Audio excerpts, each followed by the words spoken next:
Your mind was meant to be a tool, a powerful instrument for navigating life. But somewhere along the line, it turned into your warden. You find yourself trapped in a maze of your own creation, analyzing every past misstep, rehearsing every future conversation, and dissecting every possible outcome until you are paralyzed. This is the tyranny of overthinking, a state where thought, meant to liberate you, becomes the very cage that confines you. You scroll through mental menus with endless options, but cannot choose. You seek certainty in a world that offers none, and in the process, you sacrifice your ability to act, to feel, and to simply be. The path forward isn't through more thinking, it's through a different kind of knowing. Let's discover why your greatest asset has become your heaviest chain, and how to break free. You convince yourself that overthinking is a form of problem solving, a diligent effort to avoid disaster. But true problem solving leads to a decision, an action, a resolution.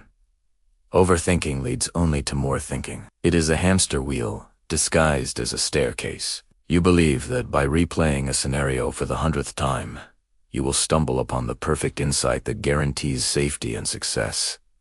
This is an illusion. The brain, when stuck in this loop, isn't generating solutions, it is generating anxiety. Each cycle of rumination makes the problem seem larger, the risks more profound, and your own capacity seems smaller. Overthinking tricks you into believing you are doing the hard work of preparation, when in reality, you are simply exhausting the mental resources you would need to actually perform. Action creates reality. Thought, alone, creates only potential realities. Overthinking is the process of getting lost in the infinite branching pathways of potential, to the point where the first, simple step of actual movement becomes impossible. Your brain mistakes the act of analysis for the act of doing. You have thought about the email so thoroughly that you feel you have almost written it. You have rehearsed the difficult conversation so many times that you feel you have almost had it. This neural shortcut drains the motivational energy required for the real task. The more you overthink, the more the action itself begins to feel redundant, or worse, terrifying, because it could never live up to the perfected simulation in your mind. You become a director of a magnificent mental movie, while the real set stands empty, waiting for a single scene to be filmed. Overthinking and anxiety are not just companions, they are co-conspirators in a vicious cycle. An initial spark of worry triggers overthinking as an attempt to control the uncertainty. What if I fail? Leads to a cascade of planning for every conceivable failure mode. This overthinking floods your system with stress hormones, heightening your anxiety. Now, with a chemically agitated brain, you find it even harder to think clearly, which leads to more frantic, disordered rumination. The overthinking amplifies the anxiety, and the anxiety demands more overthinking to manage it. You are no longer thinking about the original problem. You are thinking about your own terrified thoughts. The content becomes secondary to the exhausting, self-perpetuating process itself. This loop is the biochemical engine of feeling stuck, a trap where thought is both the poison and the promised, yet never delivered, antidote. Beneath the noisy chatter of your analytical mind lies a quieter, wiser faculty, your intuition. It speaks in feelings, in gut senses, in sudden knowings. Overthinking is the static that drowns out this signal. When you obsessively weigh every pro and con, you are telling your intuitive mind that its instant, holistic read is not valuable. You silence your inner compass in favor of a complex, malfunctioning GPS that keeps recalculating and never gives a direction. This is why overthinking makes you feel lost. You have disconnected from the part of you that naturally knows the next right step. The stuck feeling is the tension between your intuition's gentle pull and your analytical mind's refusal to trust anything. It cannot logically dissect and validate. You are arguing with your own wisdom. Your overthinking mind operates on a faulty premise that you must have all the information before you can act safely. It sends you on an endless quest for data, for one more review, one more opinion, one more article. Since perfect, complete information is impossible in a living world, you are chasing a phantom. This quest becomes your prison. Every new piece of data often just creates more variables to analyze, more what-ifs to consider. The goalpost of enough knowledge constantly moves. This paralyzing chase is a masterful form of procrastination dressed up as diligence. You are not preparing to act. You are using preparation to permanently postpone action. The stuckness is the logical result of waiting for a guarantee the universe is fundamentally designed never to provide. Sometimes, Overthinking is not about the problem at all. It's about you. It becomes a psychological shield. If you are forever in the state of considering, you never have to face the state of doing and risking failure, judgment, or even success. Your identity remains safely in the realm of potential. You can tell yourself, I could have done it, if only. This protects a fragile sense of self from the bruising realities of the arena. The chronic overthinking is a defense mechanism, a way to stay in the grandstands of your life, analyzing the game rather than stepping onto the field where you could fumble the ball. The feeling of being stuck is the price of this false safety. A life lived in rehearsal with no opening night. Overthinking is often an attempt to intellectually solve an emotional problem. You are hurt, so you analyze the other person's motives for hours. You are afraid, so you mentally blueprint every catastrophic scenario. This is like trying to use a spreadsheet to cure a heartache. It cannot work. Emotions are processed through feeling, through expression, through the body. Overthinking them creates a gridlock where the emotional energy has no release valve and the intellectual energy has no solution. You become stuck in a futile crossfire between your heart and your head. The original sadness or fear gets buried under layers of analysis, but it does not dissipate. It lingers as a heavy, confusing weight, making you feel both emotionally overwhelmed and intellectually exhausted, yet unable to move in any direction. Life, at its most vibrant, contains an element of spontaneity. The unscripted moment, the joyful improvisation. Overthinking is the systematic murder of this spontaneity. It insists that every action must be premeditated, every word pre-approved, every outcome prejudged. This rigid control suffocates the natural flow of experience. You cannot be present in a conversation because you are 3 steps ahead, analyzing your own reply. You cannot enjoy an activity because you are mentally reviewing if you're doing it right. This relentless pre-processing creates a profound stuckness in time. You are never here. You are always mentally in a hypothetical future or a dissected past, which makes the present moment, the only place where life actually happens, feel inaccessible and barren. You are stuck because you've left the only place where movement is possible. A core engine of overthinking is the catastrophic belief that there is one perfect, correct choice, and all others lead to ruin. Your mind then dedicates itself to the impossible task of identifying this mythical path. It compares every option against an ideal standard that doesn't exist in reality. This paralysis by analysis ensures you remain stuck at the crossroads, terrified of taking a wrong step. This overthinking ignores a fundamental truth. Life is iterative. A so-called wrong turn often provides the crucial experience that makes the next turn right. The goal isn't to choose the perfect path, but to choose a asterisk path, and learn to walk it well. Your overthinking mind, however, would rather you stand perfectly still than risk a step on imperfect ground.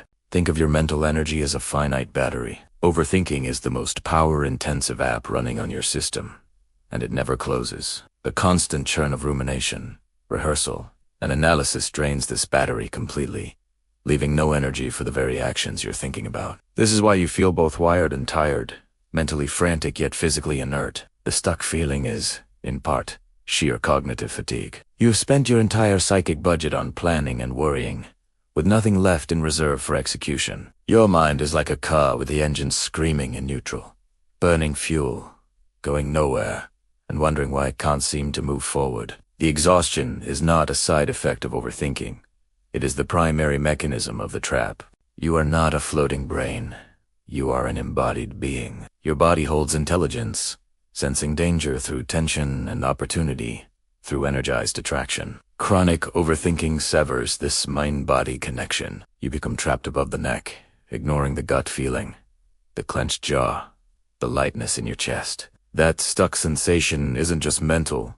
It's often a physical reality of held tension and stagnant energy. Your overthinking mind dismisses the body's signals as irrational noise, preferring its own complicated narratives. To escape, you must reconnect. The body's wisdom speaks in the present tense. It knows the now. Your overthinking mind is trapped in the abstract tenses of what was and what if. Listening to your body is the first step out of the timeless prison of rumination. In the age of curated lives, overthinking often morphs into obsessive social comparison. You don't just think about your choices, You think about them in relation to everyone else's highlights. This introduces an infinite variable set into your mental calculus.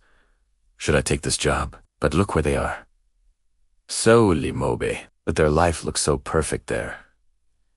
This form of overthinking anchors you in a fictional race no one appointed you to run. It destroys internal motivation, replacing your authentic desires with a reactive, exhausting game of catch-up. You become stuck because you are trying to solve an equation with no solution, attempting to chart a course using everyone else's destination as your own. The compass spins wildly because it's tuned to external signals, not your true north.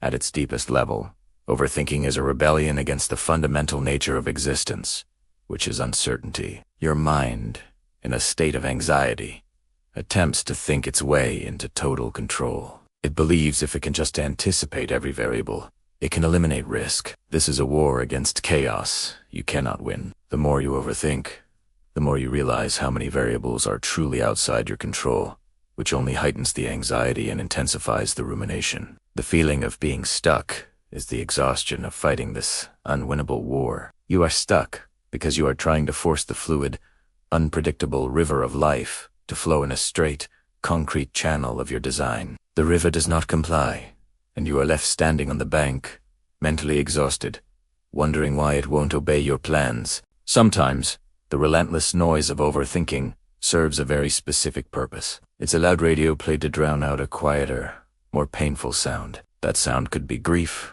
loneliness, shame, or a deep-seated sense of inadequacy. It is less terrifying to obsess about a work project than to feel the ache of a personal loss. Your mind chooses the familiar torment of circular thinking over the unknown territory of a raw and processed emotion. You become stuck in thought because it feels safer than becoming unstuck in feeling. The mental loop is a distraction, a buffer against the vulnerability of your own heart. The path forward requires turning down the volume of thought and mustering the courage to listen to, and actually feel, the quieter truth you've been using overthinking to escape. Overthinking often takes the form of an endless search for root causes. Why do I feel this way? Why did that happen? While understanding has its place, the obsessive quest for why can be a trap. It keeps you anchored in the past, dissecting origins. While life continues forward, you can spend years analyzing the childhood roots of a pattern without ever changing the adult behavior. This analytical overthinking creates a compelling story, a narrative of stuckness that itself becomes an identity. I am this way because the story feels like insight, but if it doesn't lead to new action, it's just another prison. You are stuck in the author's room, endlessly revising the first chapter of your biography, instead of stepping outside to live the next one. Overthinking doesn't just trap you in problems, it also traps you out of miracles. Awe, wonder, and simple joy require a surrender of the analytical mind. They happen in moments of direct, unmediated experience, when you are fully present. The overthinking mind is incapable of this surrender. A beautiful sunset becomes data about light refraction. A moving piece of music is analyzed for its structure. This hyper-analysis creates a barrier between you and the visceral experience of being alive. You feel stuck in a flat, gray world of concepts because you have traded the direct perception of color for a description of wavelengths. The vibrancy of life is available only when the constant commentary stops. Your overthinking is the filter that dulls your own reality, making the world seem like a problem to be solved rather than an experience to be had. The most direct escape from overthinking is through a side door, your body. Your mind can argue endlessly, but your body exists only in the present. A sudden, deliberate physical action can shatter the mental loop. Splash cold water on your face, do 10 jumping jacks, stomp your feet on the ground. This isn't mere distraction. It's a strategic intervention. It forces your awareness out of the abstract narrative and into immediate, tangible sensation. The feeling of being stuck is a thought-based experience. By moving your body with intention, you prove to your nervous system that you are not, in fact, stuck. You are capable of motion. This creates a new, empowering feedback loop, where physical action demonstrates agency, interrupting the stagnant story your overthinking mind is telling. Trying to simply stop overthinking is like trying not to think of a pink elephant. The more you resist, the stronger it gets. A powerful cognitive trick is to schedule it. Designate a strict 15-minute worry period each day. When obsessive thoughts arise outside that window, You firmly tell yourself, I will think about this during my scheduled time. This achieves two things. First, it contains the overthinking, preventing it from colonizing your entire day. Second, and more importantly, when you actually sit down for your appointed session, you often find the thoughts have lost their urgency, or you can't even access the same frantic emotion. This practice reveals a profound truth to your mind, that these thoughts are not emergencies requiring immediate, constant attention. They are just thoughts, and you are the one who decides when, and if, they get an audience. Recall how overthinking obsesses over why. The escape route is to change the question. Swap the backward-looking. Why is this happening? For the forward-oriented, what can I do about it right now? The what question, no matter how small the answer, immediately pulls you from the passive state of analysis into the active state of problem-solving. What can I do? Could be, I can write down 3 options, or I can take one small step for just 5 minutes. This subtle shift in language is a monumental shift in psychology. It moves you from being a victim of your thoughts to being an agent in your life. Overthinking thrives in the vague past and future. What questions ground you in the actionable present, where the feeling of stuckness begins to dissolve with the very first, tiny step. Inside you is not just the voice that overthinks, but the awareness that can hear it. This is the observer. The goal isn't to battle the overthinking voice into silence. It's to strengthen the observer who can witness it without getting swept away. Practice this by noticing your thoughts as if they were clouds drifting across the sky of your mind, or cars passing on a street. Don't judge them or follow them. Just label them. There's the overthinking about work again. This creates critical psychological distance. You are no longer in the thought. You are watching it. In that space between you and the thought, there is freedom. The feeling of being stuck is the experience of being fused with your thoughts. The observer reminds you that you are the sky, not the weather. Vast and unmoving, while the storm of overthinking eventually passes. The ultimate antidote to overthinking is not a better thought, but a committed action, however imperfect. Overthinking demands a guarantee of success before it will release you to move. You must break this contract. Decide that you will take an action not because you have thought it through perfectly, but precisely because you haven't. The action becomes an experiment, a data-gathering mission for your life, not a final verdict on your worth. That first step, whether sending the email, making the call, or starting the project, immediately transfers energy from the closed loop of your mind into the open field of reality. The overthinking may continue in the background, but it is now chasing a moving target. You are proving to yourself, through motion, that you can handle uncertainty. The stuckness breaks the moment you accept that a good decision today is better than a perfect decision never. Your mind is not meant to be a maze you're lost in, but a home you inhabit. Overthinking is the clutter that makes that home unlivable. The journey out isn't about silencing your thoughts forever, but about restoring your rightful role as the occupant, not the hostage. You learn to notice when the clutter builds up, and you use the tools, the body break, the scheduled worry, the observer's gaze, to tidy up. The goal is a mind you can move through freely, where thoughts come and go as visitors, not permanent, tyrannical residents. The feeling of being stuck was the alarm bell.